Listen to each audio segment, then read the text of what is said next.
Assalamualaikum, halo semuanya. Kabar pertama, Altay Bayindir adalah penjaga gawang Premier League pertama sejak 2013-2014 yang melakukan penyelamatan penalti di waktu reguler dan adu penalti di pertandingan yang sama dalam ajang The Emirates FA Cup.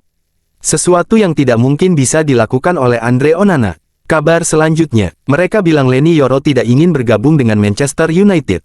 Mereka bilang Leny Yoro mau bergabung dengan Manchester United hanya karena uang. Tapi coba kalian lihat foto ini, dia seperti berapi-api merayakan kemenangan Manchester United. Kabar selanjutnya, Ruben Amorim mengenai Zirkzee, 3 pekan lalu, dia punya sedikit masalah dengan fans. Hari ini, tiap kali dia masuk ke lapangan, Anda merasakan dukungan dari fans, dan sekarang dia mendapat giliran menendang terakhir. Hidup memang seperti itu, Anda harus terus melanjutkan untuk menjadi rendah hati dan bekerja keras tiap hari. Kabar selanjutnya, tes medis, penandatanganan kontrak, foto pertama sebagai pemain Manchester United telah selesai dilakukan Diego Leon. Biaya sebesar $4 juta ditambah $1 juta untuk add-ons yang mudah dicapai dan lebih dari $3,5 juta add-ons lainnya. Diego Leon akan bergabung dengan United pada Juli tahun 2025, ia akan terbang kembali ke Paraguay pada hari ini, Fabrizio Romano. Kabar selanjutnya, mengapa FA Cup Replays dihapus pada musim 2024-2025? Di masa lalu, jika pertandingan berakhir imbang maka, akan ada pertandingan ulang dengan tim yang bertindak sebagai tuan rumah akan bertandang ke tim lawannya. Jika masih imbang, dilanjutkan dengan extra time dan adu penalti. Namun pertandingan replay hanya berlaku hingga ronde 4 Piala FA. Musim 2024-2025 ialah musim di mana laga replays di FA Cup dihapuskan, alasannya untuk mengurangi kepadatan jadwal yang semakin meningkat, terutama setelah ekspansi kompetisi UEFA. Keputusan ini diambil oleh FA dan Premier League. Tanpa replays, tim lebih mudah mengatur jadwal mereka. Ada pro kontra mengenai hal ini mengingat klub semenjana biasanya mendapat kesempatan pendapatan tambahan. Potensi pendapatan dari pertandingan ulang bisa berasal dari berbagai sumber, seperti penjualan tiket, hak siar televisi, merchandise hingga eksposur publik yang besar. Namun, FA dan Premier League berargumen bahwa perubahan ini akan memperkuat kompetisi dan memberi FA Cup jadwal yang lebih eksklusif tanpa bentrok dengan pertandingan Premier League meski masih banyak pihak yang merasa keputusan ini tidak adil. Kabar selanjutnya, ketika hierarki Manchester United mengadakan pertemuan untuk membahas rencana untuk bulan Januari dan musim panas, Ruben Amorim menegaskan bahwa perpanjangan kontrak Harry Maguire adalah suatu keharusan. Nathan Sal, Mail Sport.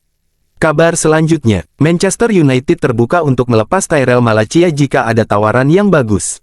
Namun Como tidak ada dalam daftar tersebut, Fabrizio Romano. Kabar selanjutnya, Just In, saudara laki-laki Marcus Rashford dan agennya akan bertemu dengan United untuk menyampaikan keputusannya. Hari Rabu akan menjadi hari yang sangat penting bagi masa depannya, Di Marzio. Kabar selanjutnya, Napoli telah bertemu dengan agen Alejandro Garnacho untuk memahami kelayakan kesepakatan dan keinginan sang pemain. Manchester United meminta £70 juta. Di Marzio. Kabar selanjutnya, menurutku ya, sampai sekarang nggak ada kepikiran Manchester United akan menjual Garnacho, kalau Napoli tertarik mungkin iya. Kalau menyebut nama Anthony atau Rashford yang akan dijual kalian pasti tidak pikir panjang setuju untuk dijual. Tapi menyebut nama Garnacho yang akan dijual sepertinya tidak mungkin. Manajemen seceroboh itu, pemain muda yang masih bisa memberikan dampak besar untuk Manchester United dalam jangka panjang. Kabar selanjutnya, Manchester United telah menambahkan pemain sayap RB Salzburg berusia 22 tahun Nene Dorgeles ke daftar opsi mereka untuk Januari, musim panas. Pembicaraan awal mengenai harga paket telah dilakukan. Manchester United terus mengupayakan opsi itu dan berdiskusi secara internal sebelum mengambil keputusan akhir. Fabrizio Romano. Kabar selanjutnya, hampir lupa sama orang ini yang mengambil tindakan bodoh, kok bisa pemain yang sudah mengantongi kartu kuning melakukan sliding tackle kayak gitu. Padahal saat itu dia dipindahkan ke posisi aslinya di kanan. Kabar selanjutnya, Toni Collier rata-rata melakukan aksi bertahan setiap 6,5 menit melawan Arsenal dan tidak pernah dilewati dribble lawan sekalipun. Statman.Dave. Kabar selanjutnya, gara-gara postingan akun resmi Manchester United ini kabarnya FA akan mengambil tindakan disiplin. Namun kabar terakhir, hal ini tidak akan terjadi. Ya logikanya wasitnya memang ngawur sih. Kabar selanjutnya, Manchester United tidak pernah mencetak gol di Anfield sejak 2018. Manchester United tidak pernah menang di Emirates Stadium sejak 2019. Sampai Ruben Amorim tiba. Kabar selanjutnya, Just In, Premier League tidak mendakwa satupun klub tentang pelanggaran pasar atau aturan profitabilitas dan keberlanjutan untuk musim lalu. The Times, selamat lagi klub yang satu itu. Kabar selanjutnya, Ben Foster tentang pemain yang cedera seperti Mason Mount dan Luke Shaw tapi tetap dibawa ikut serta dalam skuad oleh Amorim. Ya, saya setuju. Saat Anda cedera, biasanya, akhir pekan Anda bebas. Sejujurnya, itu hampir menjadi bagian termudah dari menjadi pemain bola. Anda bekerja sepanjang minggu, Anda tidak punya pertandingan untuk dimainkan pada hari Sabtu, dan rasanya seperti, kita bisa pergi berbelanja, kita bisa melakukan apa saja. Itu mudah. Itu benar-benar mudah. Tony Pulis dulu membuat pemain yang cedera sengsara. Sengsara, tidak ada yang ingin cedera. Dia akan membuat Anda melakukan sesi ganda. Dia akan membuat Anda pergi ke setiap pertandingan, kandang dan tandang. Anda harus berada di ruang ganti sebelum dan setelah pertandingan, menendang bola. Agar Anda tahu bahwa Anda tidak mengalami masa-masa mudah. Saya ingin melihatnya di United juga. Itulah yang juga dilakukan Amorim.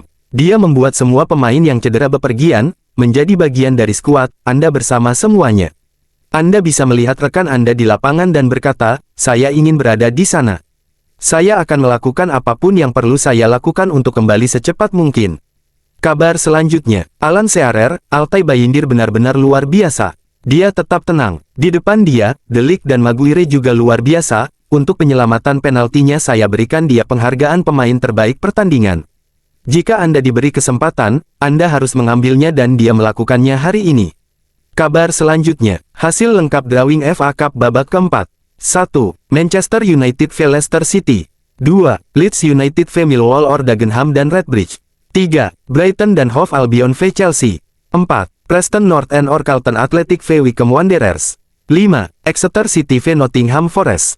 6. Coventry City v Ipswich Town. 7. Blackburn Rovers v Wolverhampton Wanderers. 8. Mansfield Town or Wigan Athletic v Fulham. 9. Birmingham City v Newcastle United. 10. Plymouth Argyle v Liverpool. 11. Everton v Bournemouth. 12. Aston Villa v Tottenham Hotspur. 13. Southampton v Burnley. 14. Leyton Orient or Derby County v Manchester City. 15. Doncaster Rovers v Crystal Palace. 16. Stoke City v Cardiff City. Kabar selanjutnya, Napoli telah mengajukan tawaran sebesar 38 juta pound termasuk bonus tambahan untuk transfer Alejandro Garnacho, tetapi Manchester United menginginkan lebih dari 60 juta pound. Alfredo Pedula. Kabar selanjutnya, Real Betis dan Olympiakos telah mengajukan penawaran kepada Manchester United untuk merekrut Anthony. Sky Sports. Kabar selanjutnya, Diego Leon akan menandatangani kontrak 4 tahun di Manchester United hari ini. Sang pemain juga akan bergabung dalam skuad pramusim Manchester United di musim panas nanti. Ben Jacob, JVM Sport. Kabar selanjutnya, hari Rabu akan menjadi hari yang sangat penting bagi masa depan Marcus Rashford. Kakak dan agennya akan bertemu dengan Manchester United untuk menyampaikan keputusannya. Di Marzio, AC Milan dan Barcelona bersaing ketat nih. Kabar selanjutnya, menang di Etihad kandang City. Menahan imbang di Anfield kandang Liverpool. Menang di Emirates kandang Arsenal. Step by step. Kabar selanjutnya, masa depan Casemiro di United dipertanyakan. Sir Jim Ratcliffe, calon investor utama Manchester United, menyebut bahwa perekrutan Casemiro adalah langkah yang kurang tepat. Alasannya, usia yang tak lagi muda dan biaya transfer yang mahal. Tak hanya itu, muncul kabar yang dapat dipercaya mengenai kemungkinan Casemiro meninggalkan Old Trafford. Apakah ini awal dari perubahan besar di lini tengah setan merah? Sumber, @Laurie Whitewell. Kabar selanjutnya, ingat, Manchester United belum menang di Etihad sejak 2021. Mereka belum menang di Emirates sejak 2019. Mereka bahkan belum mencetak gol di Anfield sejak 2018. Dalam sebulan terakhir, Ruben Amorim telah menempatkan semua hal itu dengan benar.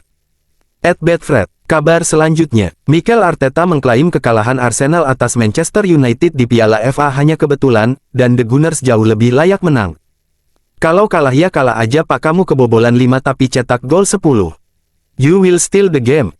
Kabar selanjutnya, Manchester United serius untuk mempertimbangkan langkah untuk segera menjadi agen bebas Jonathan David.